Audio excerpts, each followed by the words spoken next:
Hey guys, it's Molly May Vlogs. Thank you for joining me. If you're new, well, welcome. Welcome anyway, even if you're not new.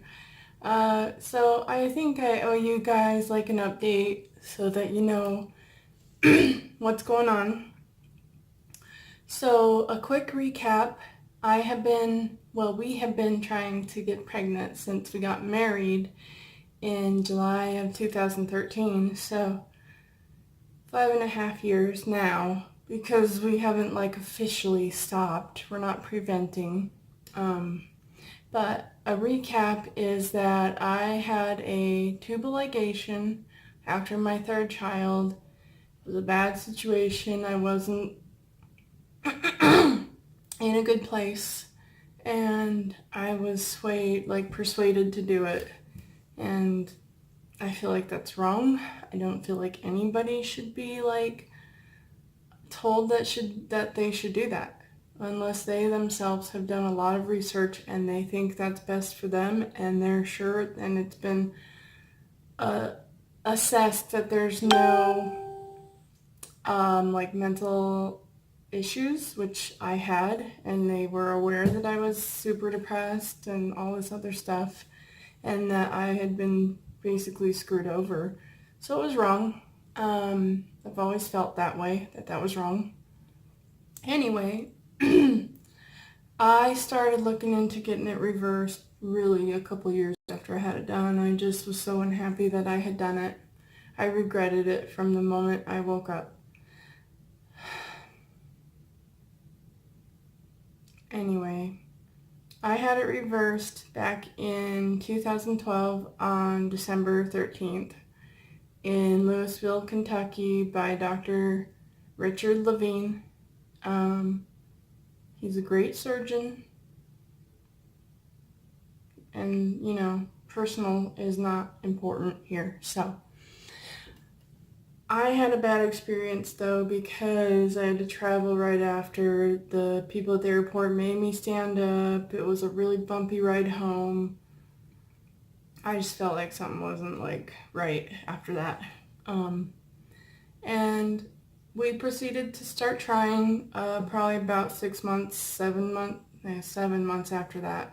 7.5 even. Because we got married 7.5 months after that. So we didn't have any luck until April 2016. I got pregnant on our own. I had already had 2 IUIs and a couple medicated cycles, and I had had an HSG that showed everything was open. They said that one of the sides was a bit slow, so that makes sense. I'll explain that here in a moment. Anyway, at 5 weeks, my HSG was 540, something like that. And I went to the doctor. That's where they did that blood work.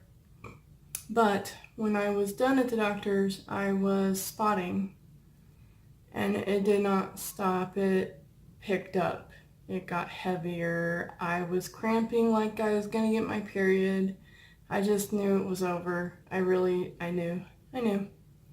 Anyway, I miscarried that following, because that had been a Friday. I miscarried that following Tuesday morning at 2 a.m.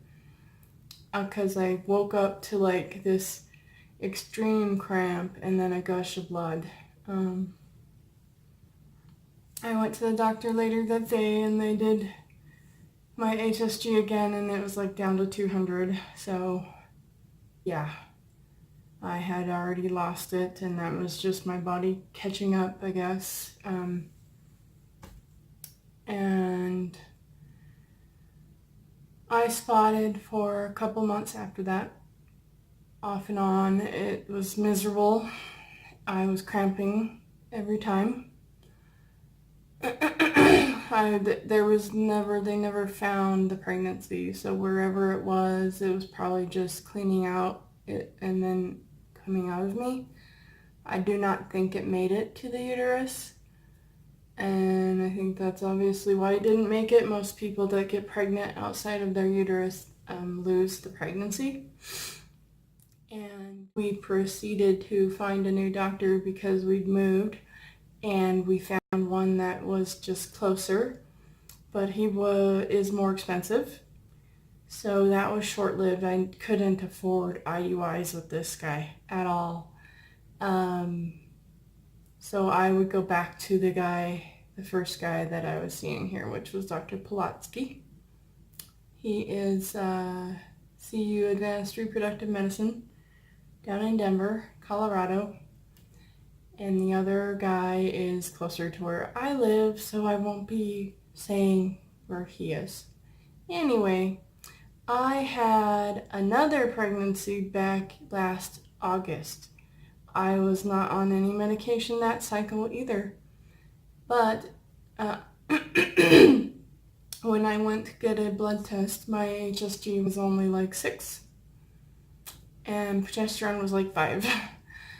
So they said it's probably a chemical pregnancy. I'm really sorry. Let us know if we can do anything for you. And I honestly did go back a couple days later, and it was like a 3. So, and then I started bleeding like a day or 2 after that. So I believe that one did not make it to the uterus either.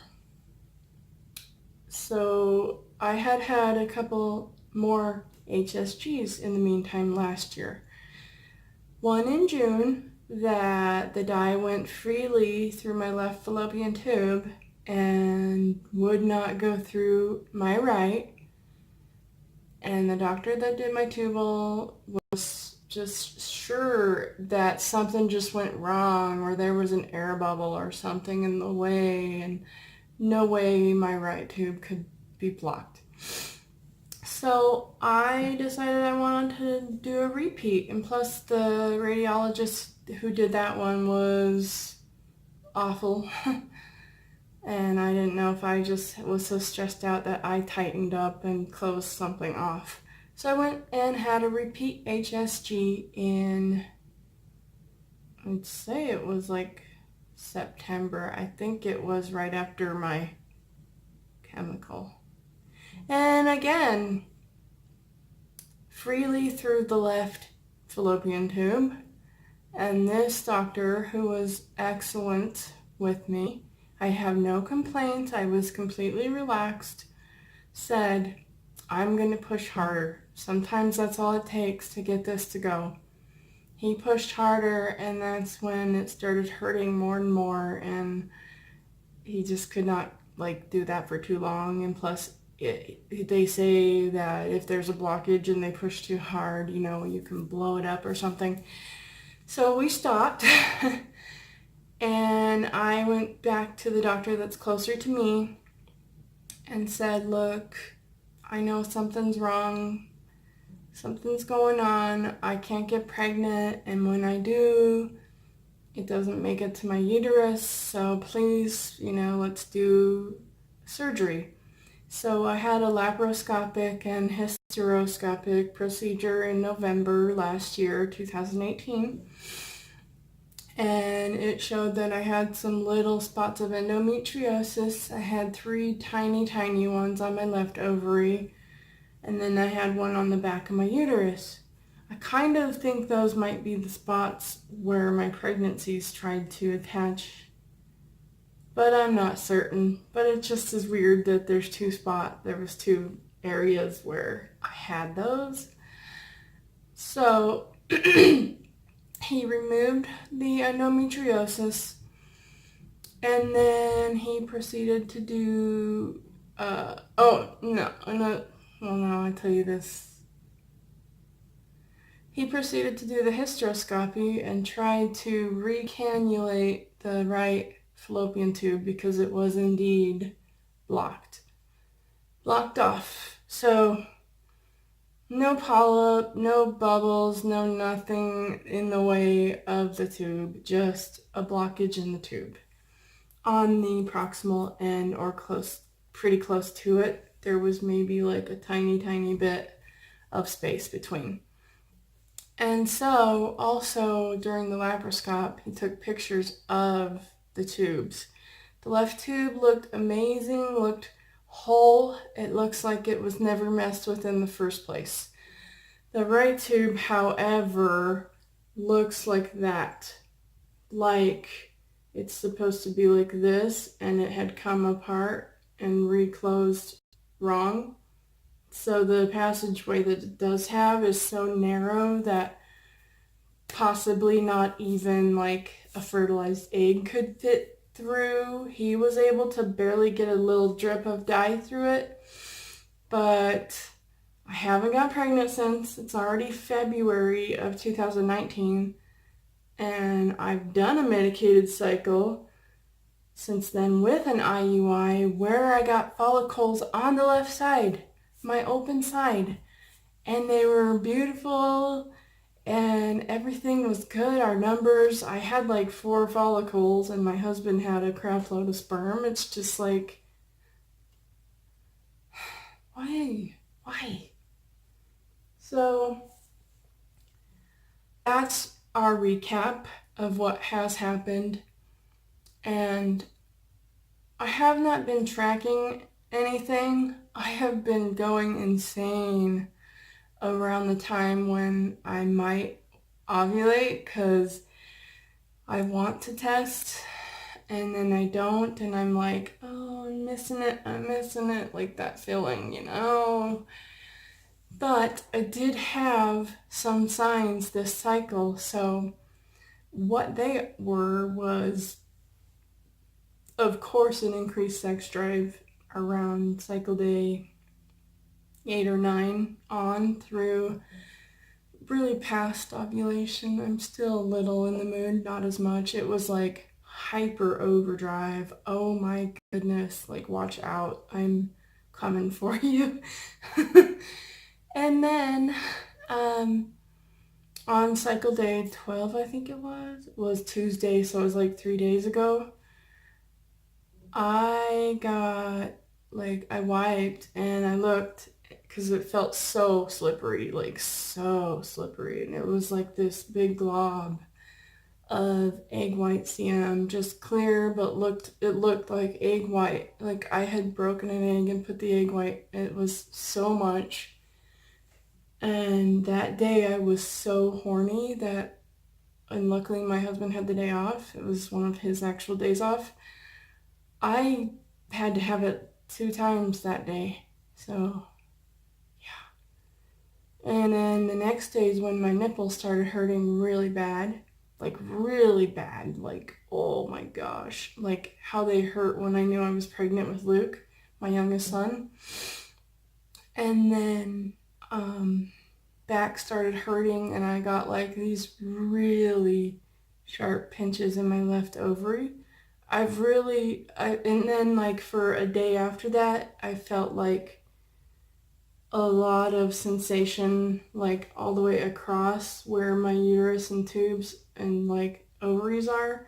Just a lot of activity and like swelling. I swelled up, you know? So like all of that, you know? But we are technically still trying. We want a baby more than like anything. And we haven't given up. It's just the approach of going at it so intensely all the time was stressing me out, was stressing him out, was stressing our marriage. It was just turning our house into a battlefield, and it wasn't okay. So we are still trying. We're just taking the relaxed approach. And wish me luck. I think I ovulated, and I'm trying to keep my uterus warm now and all that good stuff, and my feet, and I know all these tricks and all that. So, and I know if it's meant to happen, it will happen. And if you are on a TTC journey, please, I urge you, try to be happy, but good luck, and wish me luck. And there will be a pregnancy test video in probably about 10 or 11 days. I don't know. So you guys have a wonderful day. God bless you, and stay tuned.